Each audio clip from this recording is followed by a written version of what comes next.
kasih pada RCTI. Kebetulan penelitian Movie Award ini udah yang ke-9 kalinya, dan tahun ini diadakan di kampus. Kebetulan kampus kita terpilih sebagai penyelenggara kejuaraan tahun ini.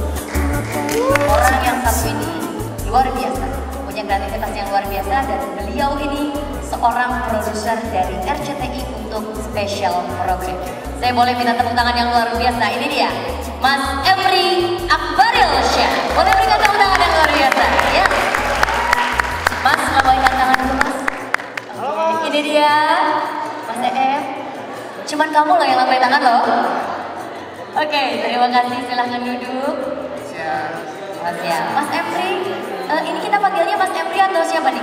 Emri aja. Mas Emri aja. Oke. Sekali lagi boleh tepuk tangan untuk Mas Emri. Ya, berikutnya Bapak Jujur Prananto.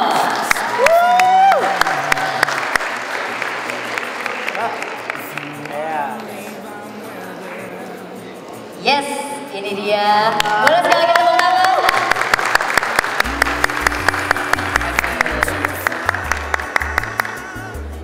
Pak Jujur Prananto, boleh pakai mikrofonnya. Apa kabar, Pak? Apa kabar? Baik. Baik. Baik sekali. Pak Jujur, kalau tadi saya tanya, Mas Emri mau dipanggil apa? Mau dipanggil Mas Emri. Kalau Pak Jujur mau dipanggil apa? Terserah deh. Ya, kalau terserah. Aditya Guma.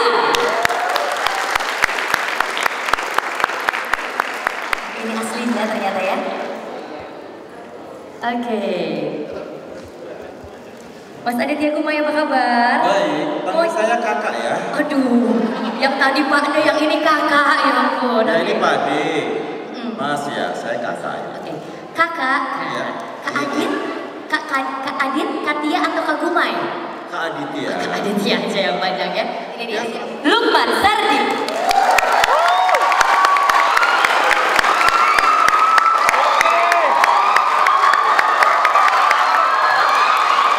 Banyak-banyak silakan ini duduk Mas Lukman Sardi.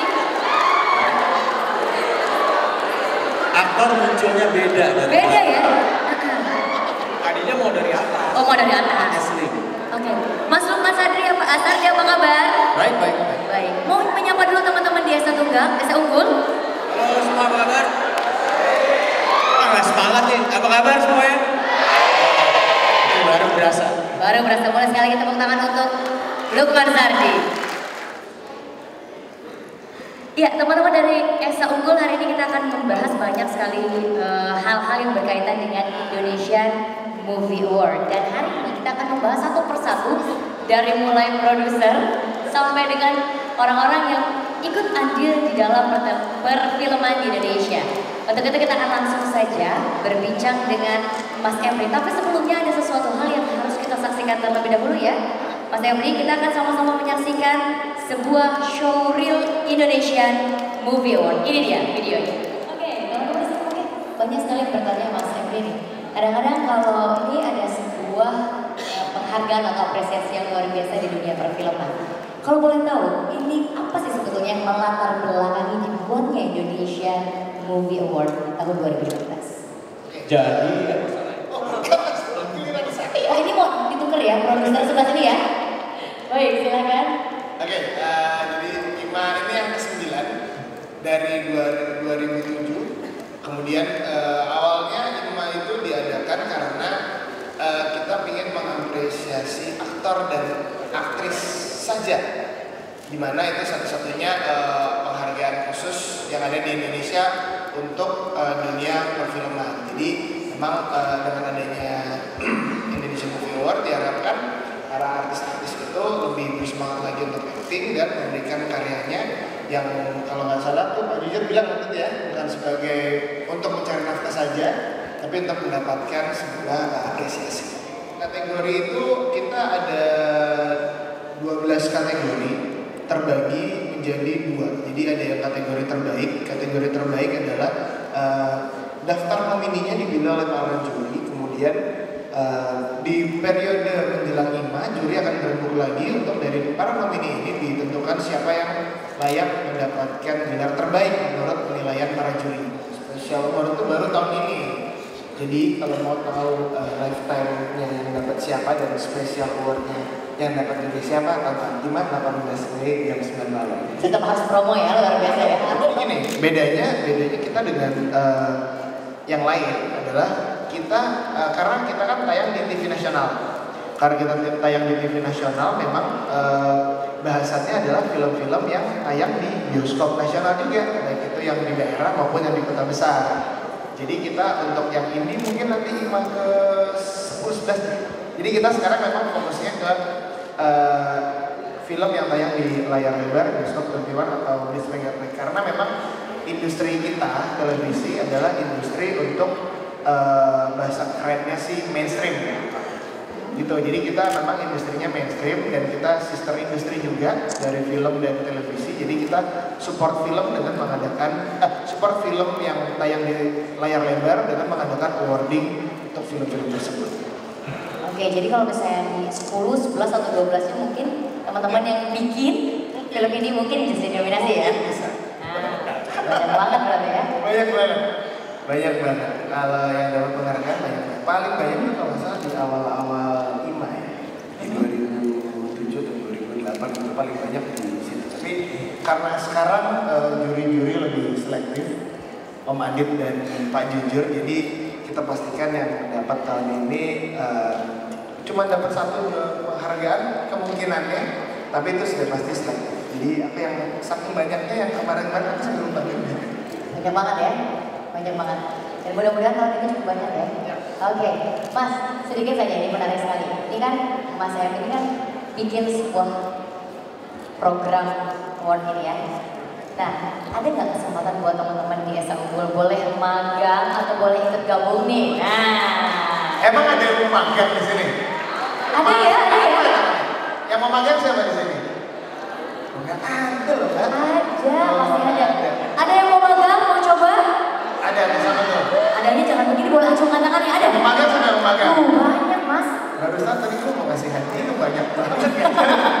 Kalau itu masih banyak. Boleh ya?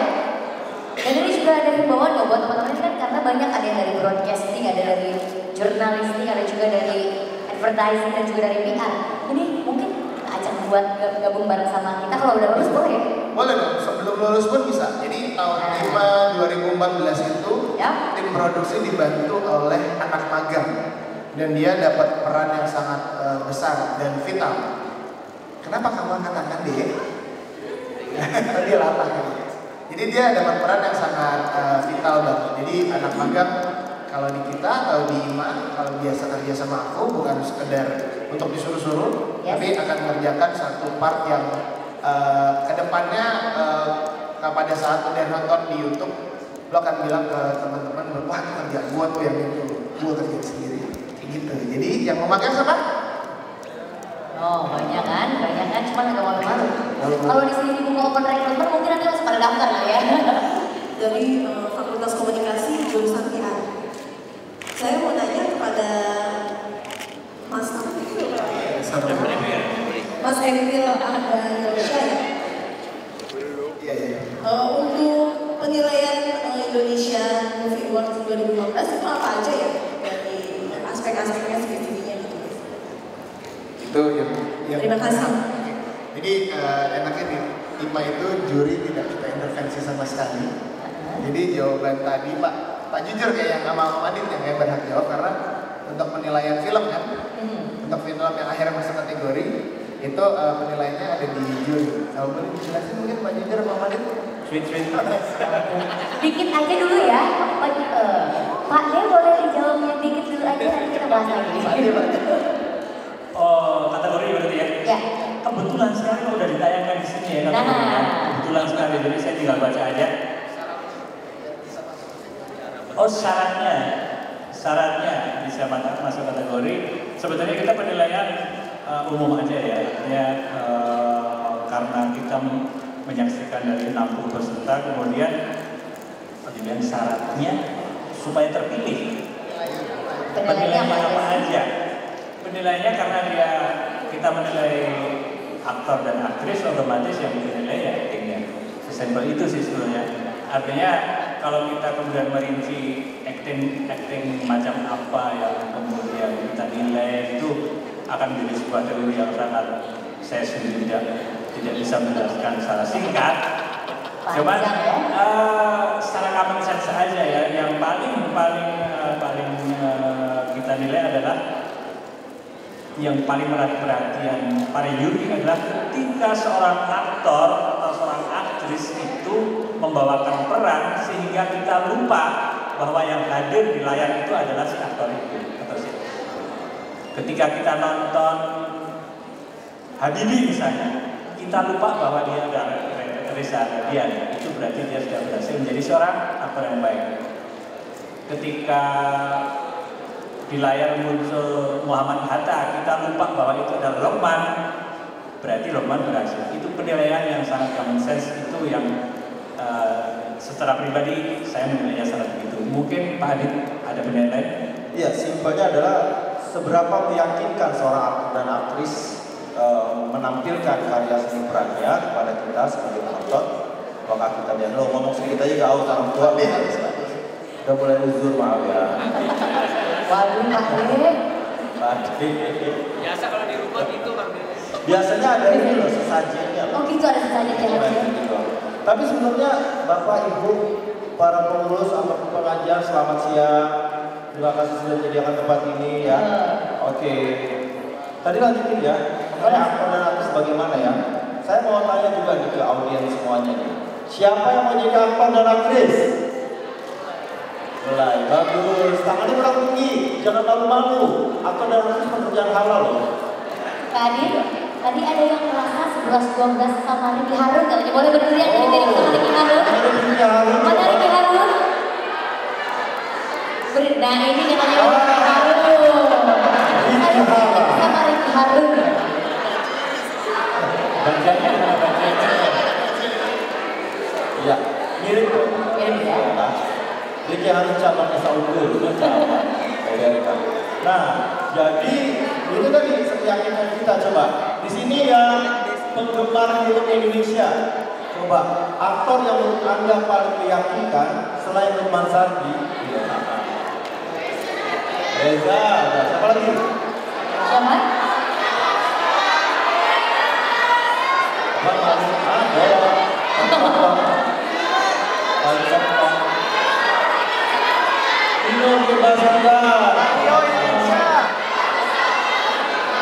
Tapi di bioskop sendiri diputarnya ada yang lama, ada yang sebentar, gitu kan. Kita tergantung kualitasnya juga. Nah kalau buat Mas Henry sendiri yang udah memproduksi banyak film, itu gimana sih untuk bikin film yang kita bisa ingat terus gitu, walaupun bertahun-tahun kayak Petualangan Sirina kan gitu kan, kayak AADC kan kita ingat terus tuh. Nah buat bikin film yang live kayak gitu tuh kayak gimana caranya? Thank you. Jawab kayaknya Om Adi. Jadi aku lurusin lagi. Oke. Aku bikin program untuk menghargai film. Tapi kalau untuk film yang bagus, kayaknya Om Adi lagi yang jawab. Om Adi gimana caranya?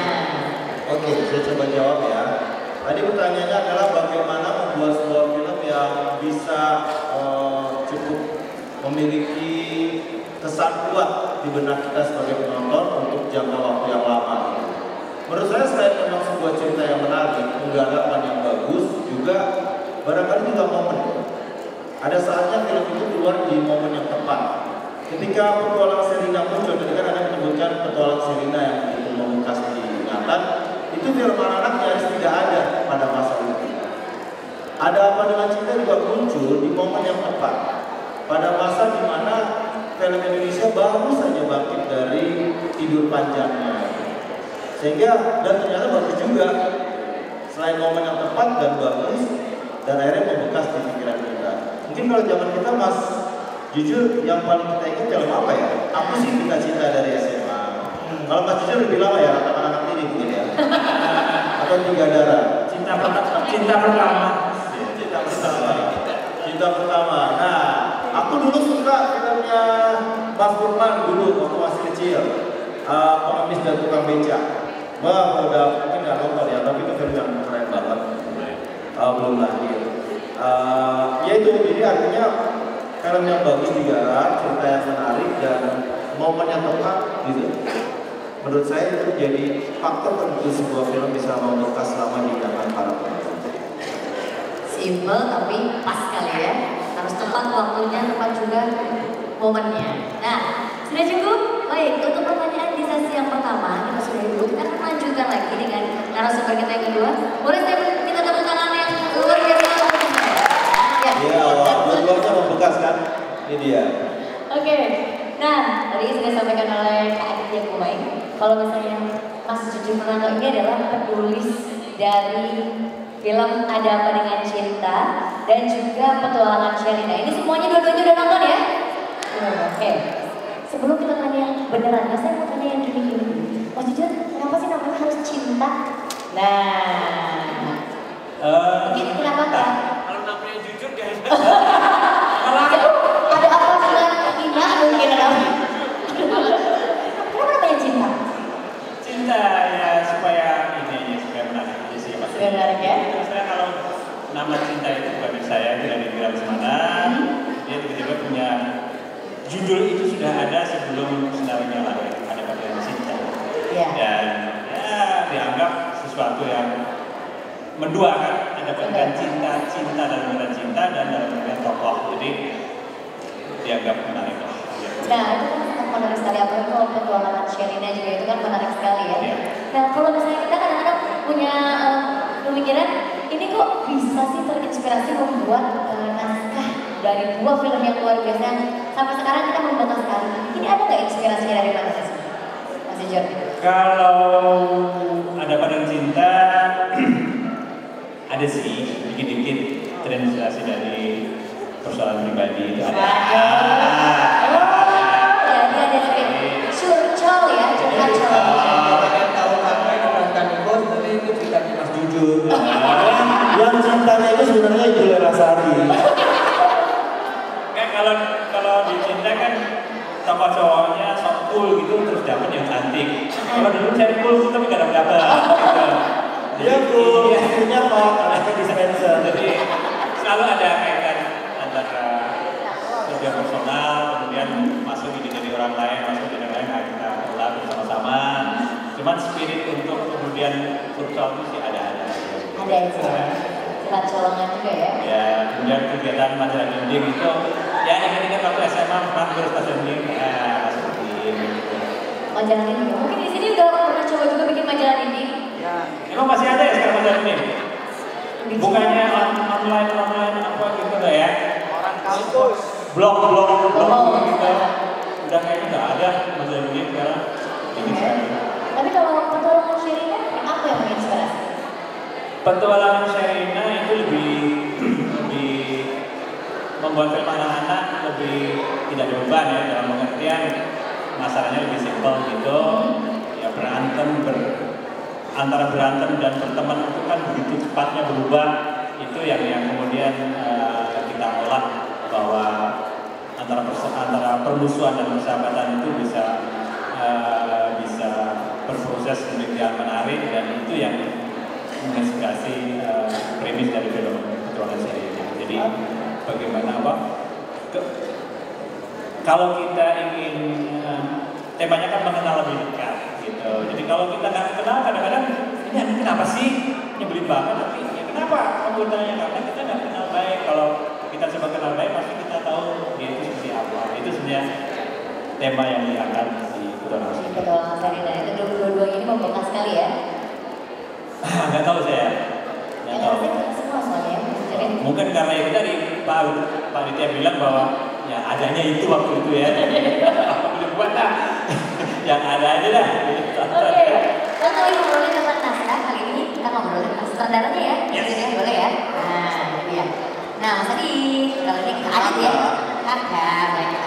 Kak Adit, kalau tadi kita udah ngobrolin tentang caranya bikin naskah dari inspirasi dan juga gimana sih caranya kita biar bisa menuangkan menjadi sebuah naskah yang baik. Nah, kalau sekarang ini kan kalau Kak Adit ini kan dekat banget sama dunia anak-anak. Susah nggak sih kalau misalnya ngajarin anak-anak atau mendirect anak-anak? Susah nggak sih Kak? Oke, sebelum saya jawab sebentar, saya mau tanya juga ke teman-teman di sini. Teman-teman hari di ruangan ini bukan karena disuruh dosen kan?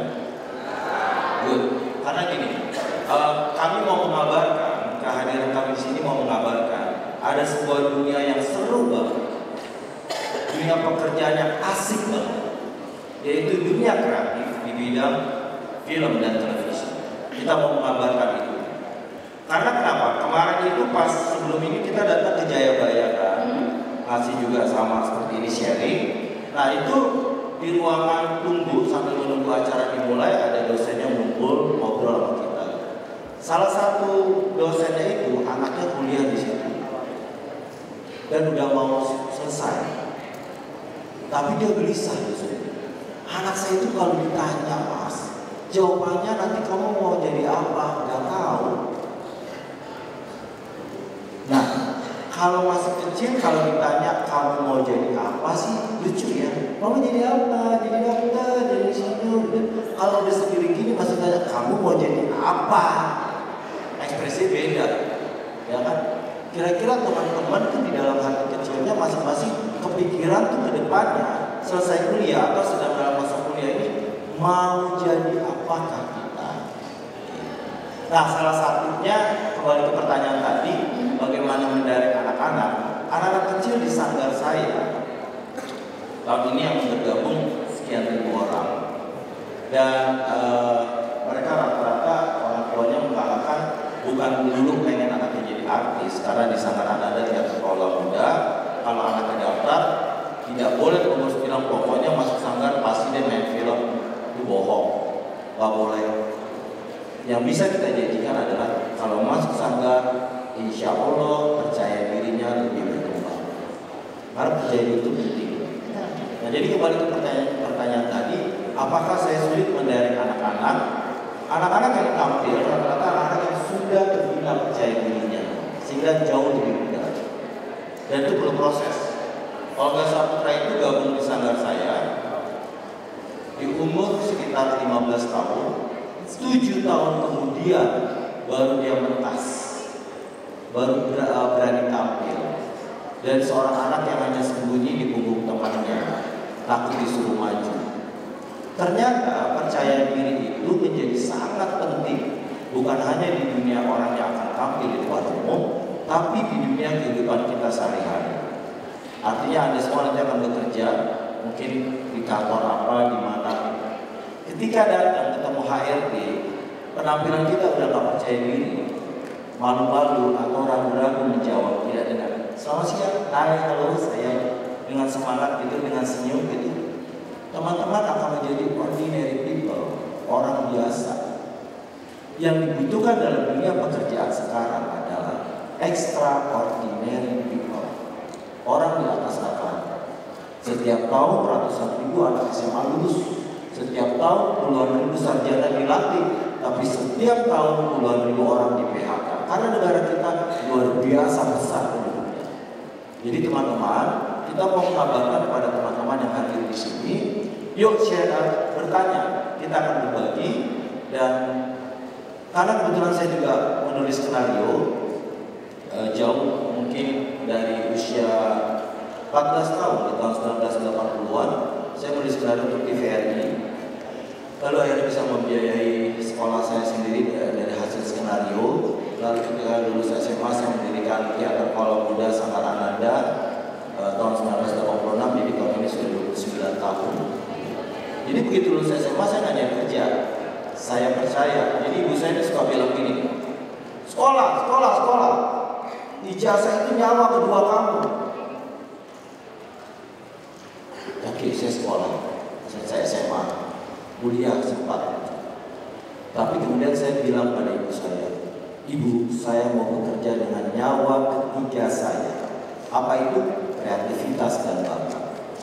Dan itu saya yakini, dan hidup saya baik-baik aja hingga hari ini. Teman-teman, hari ini pertemuan singkat kita 1,5 jam 2 jam, mudah-mudahan akan bisa memberi inspirasi. Jangan terlalu berharap bekerja di kantoran. Yuk kerja dengan kreativitas dan bakat kita melalui seni, karena kami semua bekerja di dunia seni, film khususnya. Itu tadi ya.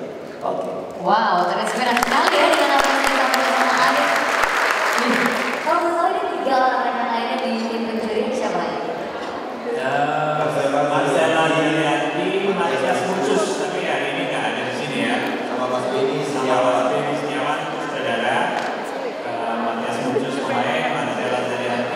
lumayan sekarang Jadi 5 orang. Kesulitan ya sih, Mas Jujur ketika memberikan penilaian kepada nominasi-nominasi ini? Santai ya Mas ya? Santai, jadi karena santai kita sistemnya sistem kita menyumbang. Kamu pilih 10 orang, kira-kira antara 8 dan 10, saya juga segitu terus. Berarti yang sama ya? Yang ketemu sama, oh berarti ini. Yang dipilihannya 3, ya dari kita akan terpilih. Sesimpel itu sih. Kayak Arisan ya.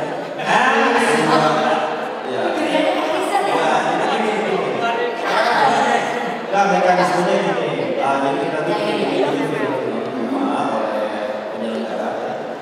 Film peserta itu dipilih dan kita tonton. Setiap hari itu saya tonton minimal 3-4 film.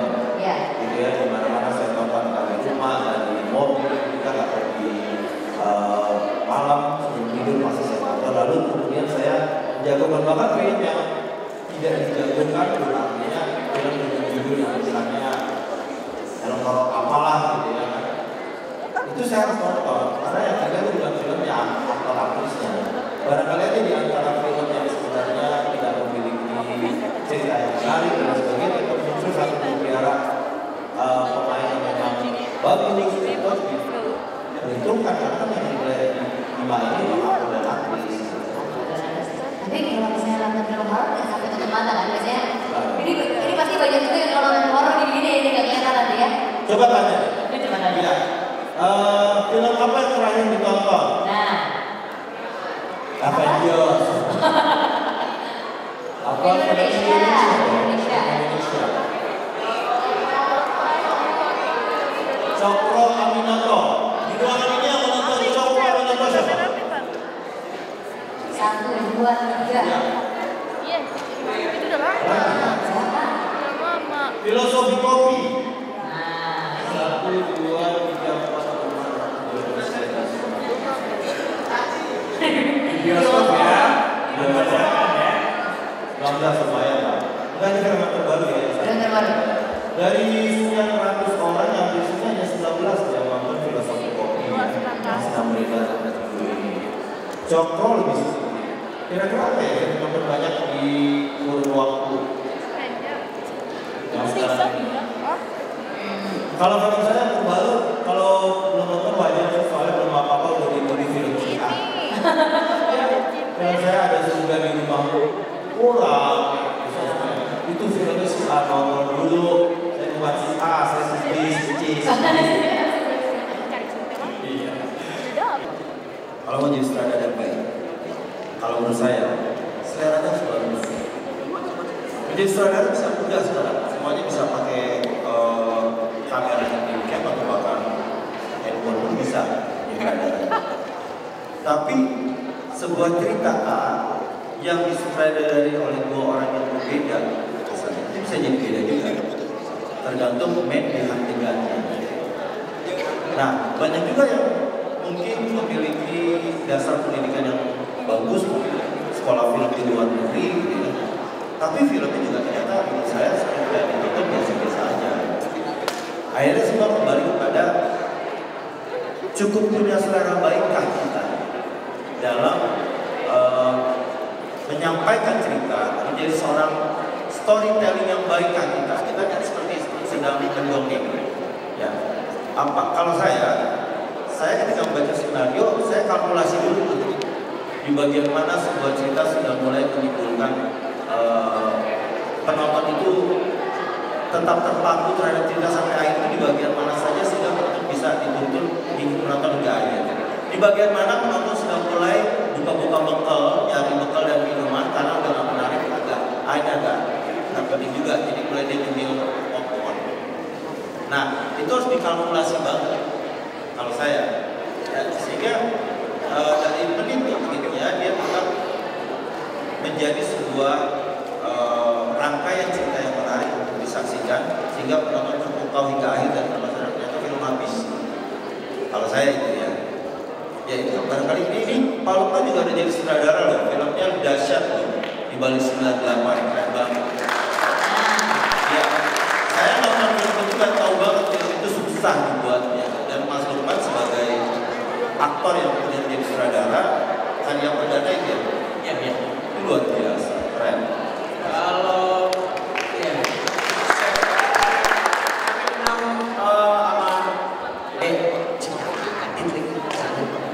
begini deh,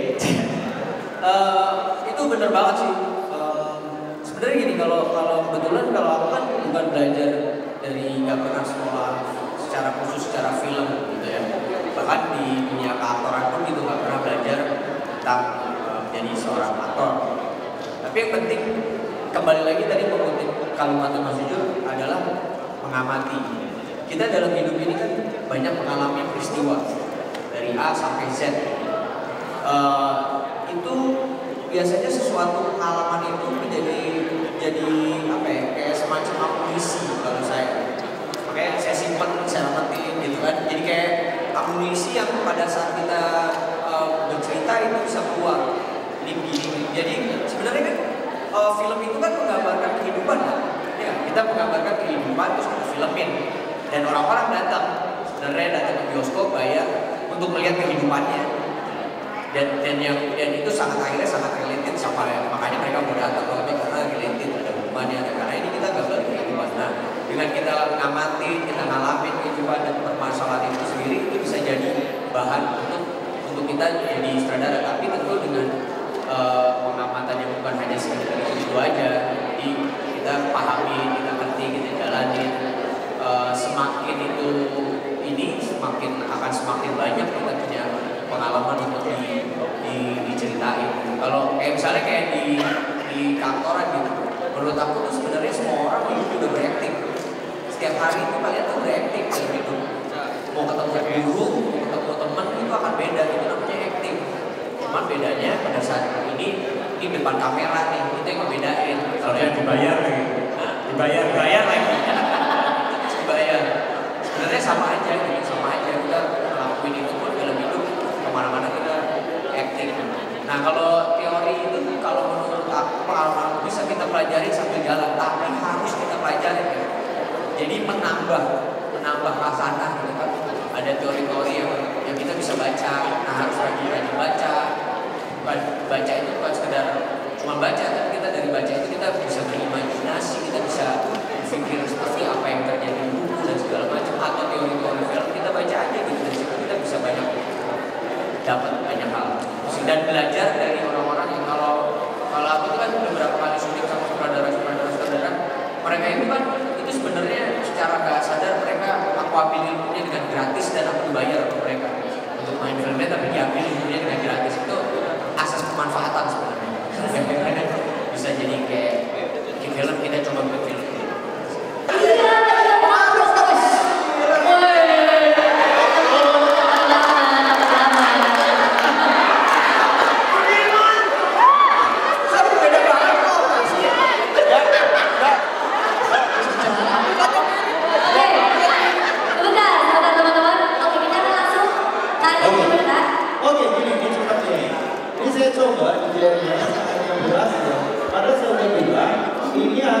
Dapat 200.000, dapat goodie bag, dan hadiah bonusnya adalah bermain bersama Pak Sukma di film terbarunya. Judulnya apa bos? Judulnya Kapal Induk. Nah ini Kapal Induk. Oke, ini kalau berhasil 200.000 dari saya dan goodie bag ya. Dan kalau rezeki Mas Sukma terkait mungkin akan main dengan dia ya. Oke. 7 hari, 20 hari berikutnya 7 hari 25 jam gak putih-putih segini. Nah ini kalian cukup ngomong kalau mau acting, mau tes lagi ya. Kan aktor-aktris itu ngomongnya harus jelas. Gak boleh kayak orang umur-umur, gak boleh suaranya kecil banget, jelas. Nah sekarang cukup ngomong cangkir, kencur, cengkes. Saya punya saudara.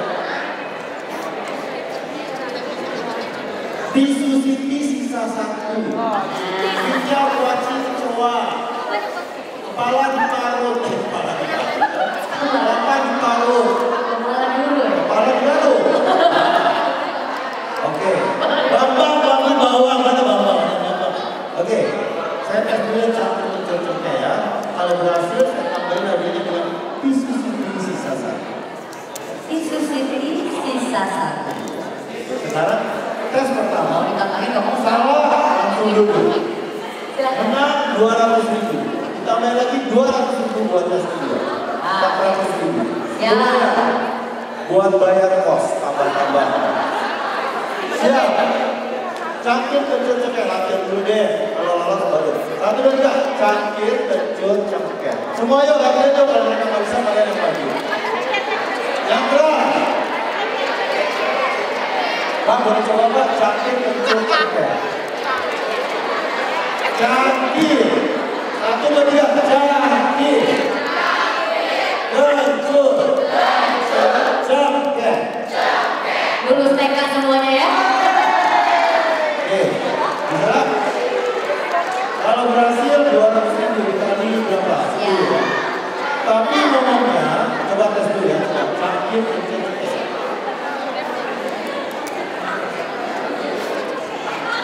Cangkir kencur cengkeh, cangkir.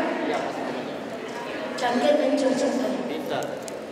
Cangkir kencur cengkeh. Oke.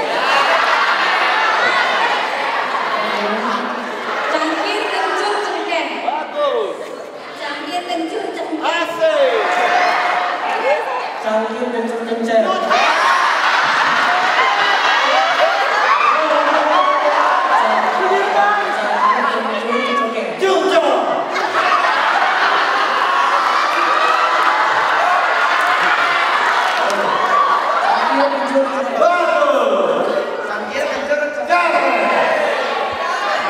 Cangkir kencur cengkeh.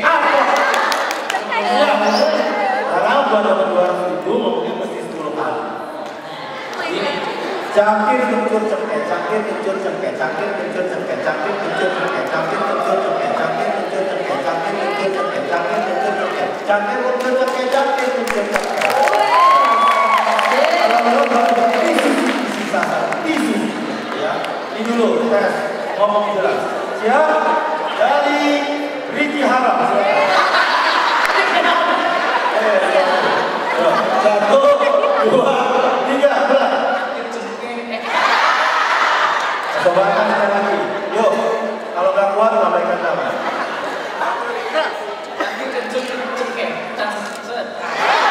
Cangcut. Duduk.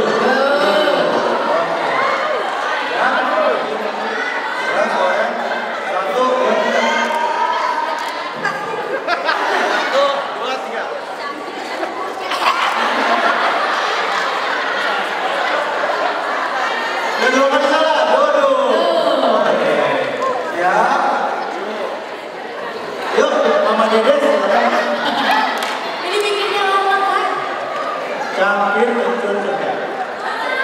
Ya, 1, 2, 3. Cangkir kencur cengkeh, cangkir kencur cengkeh. Ya lagi, 1, 2, 3. Cangkir kencur cengkeh, cangkir kencur cengkeh, cangkir kencur cengkeh, cangkir cengkeh. Duduk. Oke. Udah sana, yuk tes.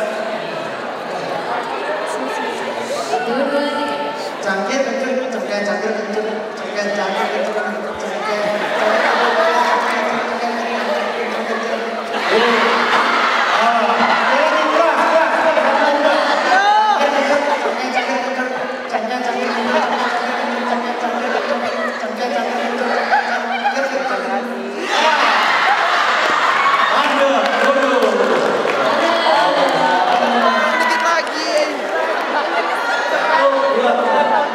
Cangkir kencur cengkeh, cangkir kencur cengkeh, cangkir cengkeh.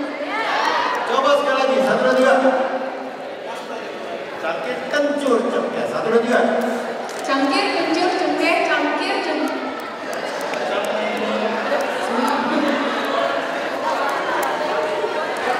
Oke, udah dua kali salah ya. Boleh deh sekali lagi, 1, 2, 3. Yuk, silakan. Cangkir cengkeh. Ya, silakan dulu.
1, 2, 3, mulai.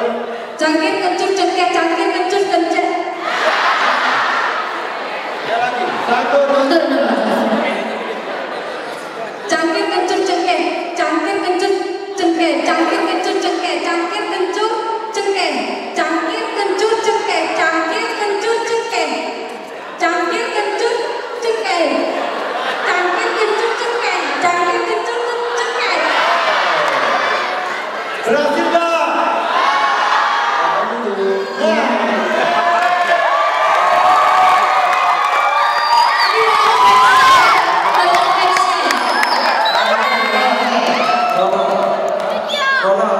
Namanya Rona.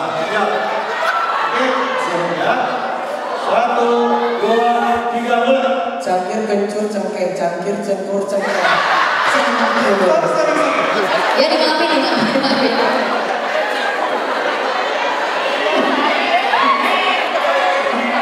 Sekali lagi Kak, sekali lagi Kak. Oke, sekali lagi. 1, 2, 3, keras. Cangkir kencur kencer. Kita pelan-pelan masih bisa. Oh, tepuk tangan dong buat Rona kamu. Yang ini kalau lu emang dia bisa nggak? Nah, maju.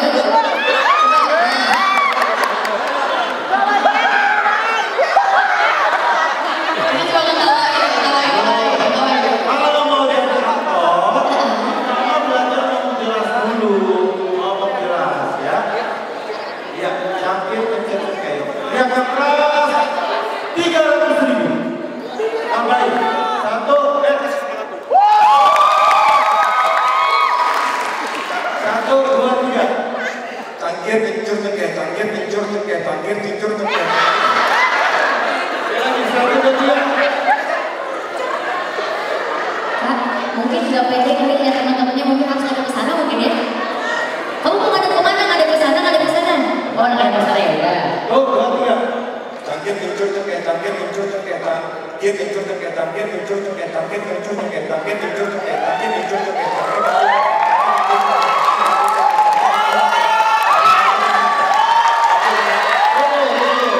Ya lagi ya. Ya tariknya apa sih kencang-kencang? Iya. Siap. 1, 2, 3 aja. Jangan tersendat-sendat. X. cangkir kencur cengkeh, cangkir kencur cengkeh, cangkir kencur cengkeh, cangkir kencur cengkeh, cangkir kencur cengkeh, cangkir kencur cengkeh, cangkir. Jangan lupa, Untuk penonton gitu kan, kita berusaha semaksimal mungkin untuk yang bagus. Cuman tetap kita harus ikut sama regulasi pemerintah itu, terutama untuk proteksi film lokal. Bagaimana dari gempuran film Bollywood yang industri udah begitu maju, kita punya proteksi yang cukup. Misalnya penayangan paling nggak 2 minggu di bioskop, gitu kan.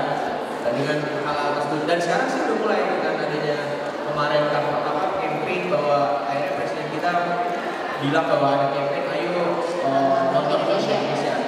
Kembali lagi kita juga perlu support dari penonton tentunya untuk datang ke bioskop supaya industri ini maju. Ditambah lagi kita memang kurang bioskop, rangkaian bioskop dari sekitar kita punya berapa? 250 juta ya. Layar bioskop kita paling mentok 900. Itu perbandingannya cukup jauh dan kayaknya membuat industri film kita tuh baru berkembang sekitar GDP itu baru sekitar 1%, bahkan kurang 1%. Sedangkan Korea duduknya cuma berapa itu udah bisa berapa persen dia buat devisa negara. Yang ini harus kita ingin bersama sehingga dari kitanya bikin film yang baik, pemerintahnya support juga dengan baik. Dan perlu kalian tahu juga Korea itu nggak terjadi begitu aja kayak sekarang tiba-tiba jadi booming. Itu karena peran pemerintahnya juga cukup besar. Gue waktu itu sempat ngobrol sama ada meeting gitu dengan akademi filmnya Korea. Gue tanya-tanya tentang support dari pemerintah, ternyata memang cukup besar. Bukannya kita manja, tapi bagaimanapun harus ada regulasi-regulasi yang mensupport untuk industri film Indonesia itu maju. Tapi menuju ke sana, gue yang harus yakin bahwa itu bisa, karena kita punya SDM yang hebat kok. Dan satu lagi hal yang mungkin kalian nggak tahu, sebenarnya banyak sekali film Indonesia yang benar-benar festival di luar. Itu banyak, cuma mungkin expose medianya di sini kurang. Bahkan kalau kita sekarang tuh kalau misalnya ada festival misalnya yang pakai misalnya Berlin atau apapun itu,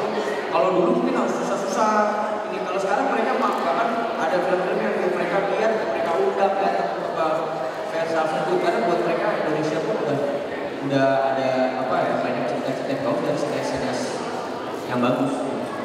Wah, jadi kita harus berbangga hati sebagai orang Indonesia dengan perfilman Indonesia tentu saja ya. Harus dong. Indonesia daripada kalau capek-capek baca subtitle kita nonton film Indonesia. Betul juga ya, buat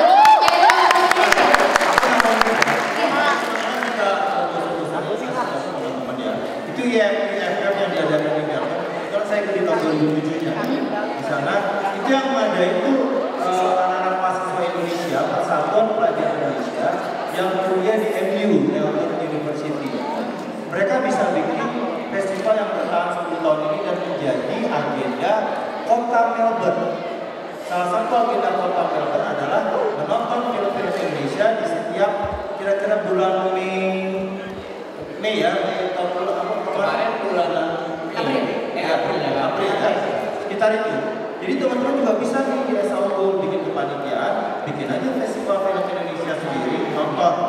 Festival film mahasiswa. Nah, itu pilihan mahasiswa. Nah, juga screen.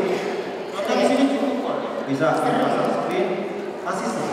Dan siniasnya pun dengan senang hati kalau diundang dan mereka akan datang, akan share, akan ikut barengan gitu. Nah, yang menarik juga nih, pemenang festival film pendek tingkat dunia itu mahasiswa dari Makassar.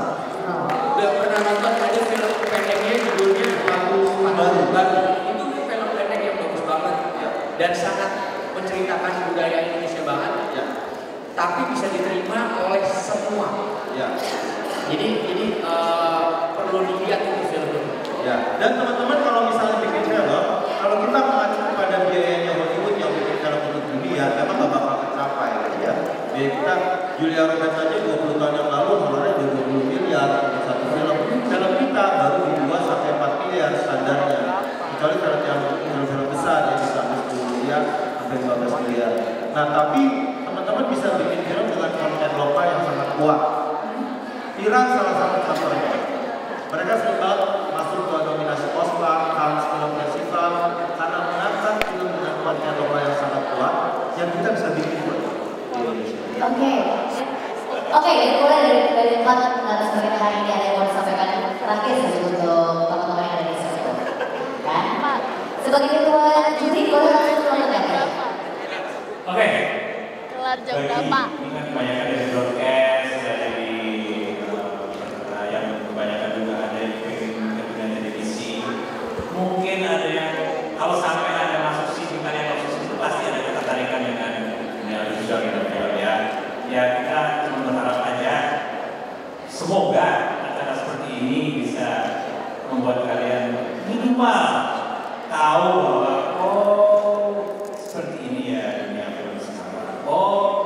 Tidak asal-asalan yang ternyata ternyata ada proses, ada perlu pembelajaran, ada perlu kesabaran untuk mendidik karir, ada kerja keras.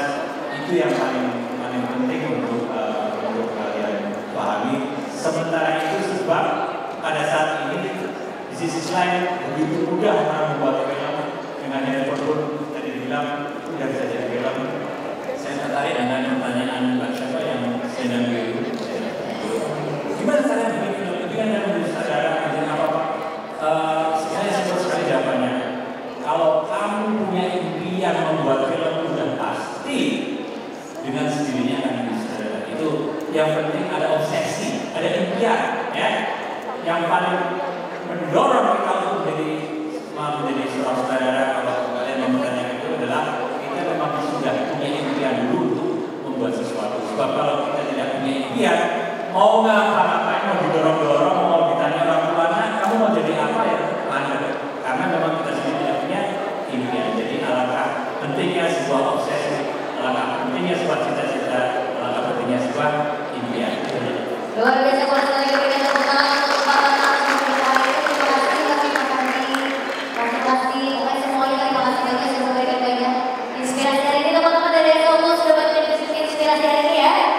Dan tentu saja sebelum mengakhiri kebersamaan kita di sore hari ini ada satu bentuk apresiasi yang luar biasa juga persembahan dari Universitas Esa Unggul yang akan diserahkan kepada FCI dan tentu saja FCI juga memiliki sesuatu hal Sarti juga sudah hadir hari ini. Ini dia bentuk apresiasi, boleh berikan tepuk tangan yang meriah. Bapak boleh sambil piring Pak. Nah ini dia.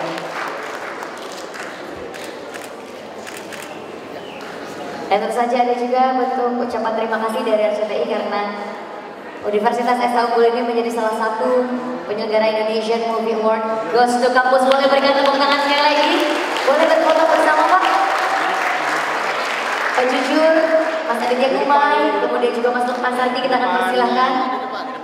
Boleh di depan Pak. Oke. Oke Mas. 1, 2. Ini dia. Sekali lagi berikan tepuk tangan yang luar biasa untuk 5 orang yang luar biasa yang berada di depan kita hari ini. Yes, masih diabadikan. Terima kasih sekali lagi Pak Burahman, terima kasih Mas Aditya Kumai, terima kasih banyak. Semoga sanggarananya terus berjaya dan menghasilkan banyak sekali orang-orang yang luar biasa. Mas Lukman Sarti terima kasih, Bapak terima kasih, Mas Jujur juga terima kasih. Kita akan persilakan sekali lagi berikan tepuk tangan untuk para narasumber kita hari ini. Lambaikan tangan pengantin ini bersama kita di Esa Unggul. Terima kasih dan tentu saja kebersamaan kita juga nampaknya berakhir di sini. Terima kasih banyak untuk teman-teman dari Universitas Esa Unggul, Bapak Burahman, terima kasih banyak sudah memberikan kesempatan kepada Indonesian Movie Award